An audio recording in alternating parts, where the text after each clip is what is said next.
He was mocked, beaten, and called an outsider in the very clan his mother died to protect. His only crime being born the son of a living son-in-law. But when fate struck back, that same outcast became the man who would shake the heavens.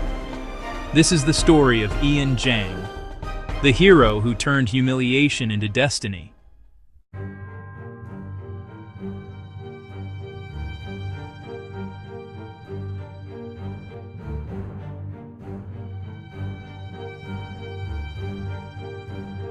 Once, Ian belonged to the powerful Zhang clan, until his mother's death changed everything. Her name, once revered, became a stain on the clan's pride. Ian and his father were stripped of their rights, reduced to servants. His rival, Liu Zhang, tormented him daily, calling his mother unfaithful and his blood impure. But Ian endured, because endurance was all he had. His father's words echoed in his mind. Stay silent until silence becomes strength.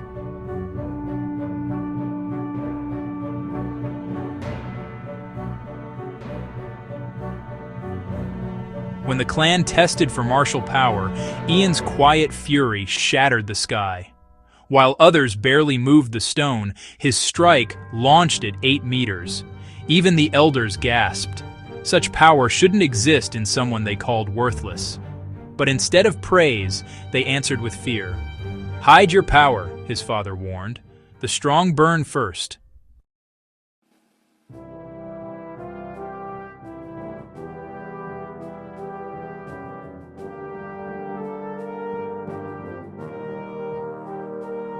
The Zhang clan's leadership trial came.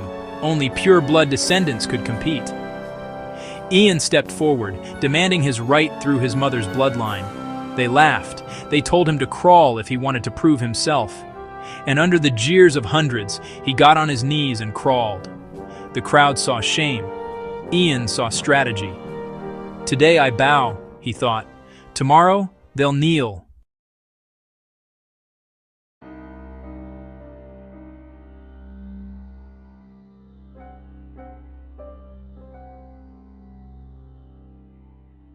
Cast out, Ian was found half dead by a wandering old man, a stranger he'd later call the old charlatan. But that man wasn't a beggar. He was a martial master in disguise, searching for a successor. He discovered Ian's secret, the martial god's body, a constitution said to rival the heavens.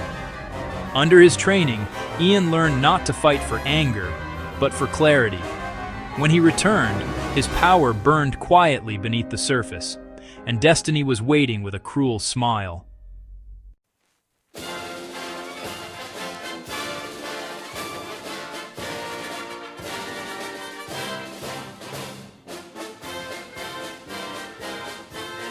The patriarch was ill.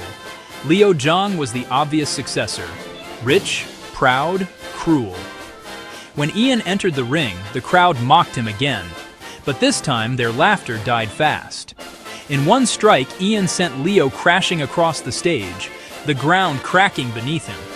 For the first time, the Zhang clan saw what they had thrown away. Yet victory frightened them more than defeat. Because when power appears in an outcast, corruption trembles.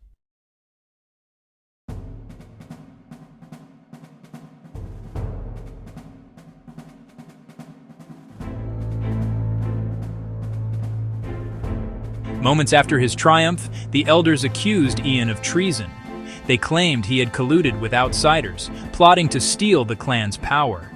Liu seized the chance, poisoning the patriarch, seizing command, and ordering Ian's expulsion.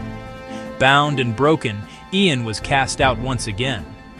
But in the wilderness, the old charlatan returned, this time revealing his true identity, the Tao ancestor of Azure Peak, the master of all martial sects. You've been broken enough, he said. Now rise.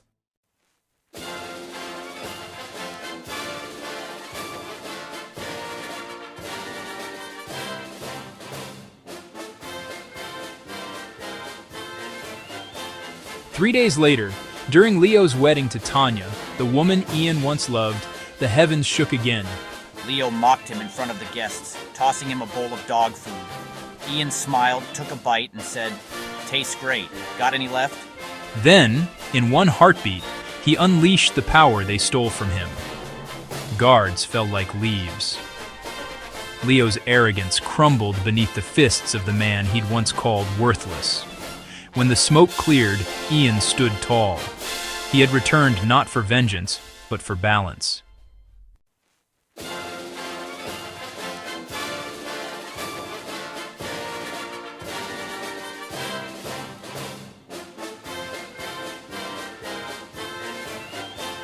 The old charlatan revealed his purpose.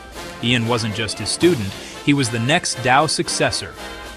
With the Dao sword in hand, Ian inherited not just power, but truth. His true father was the lost heir of the Shao clan. His mother, long thought dead, was imprisoned by her own kin. He freed them, restored their honor, and united two ancient families. The boy who once crawled now walked with gods.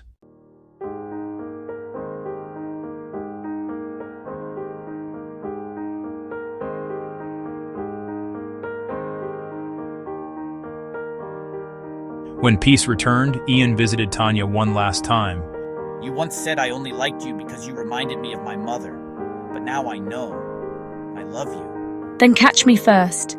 He chased her through the light of dawn, laughing for the first time in years. From exile to enlightenment, Ian Zhang proved that true power isn't born from rage, it's born from forgiveness.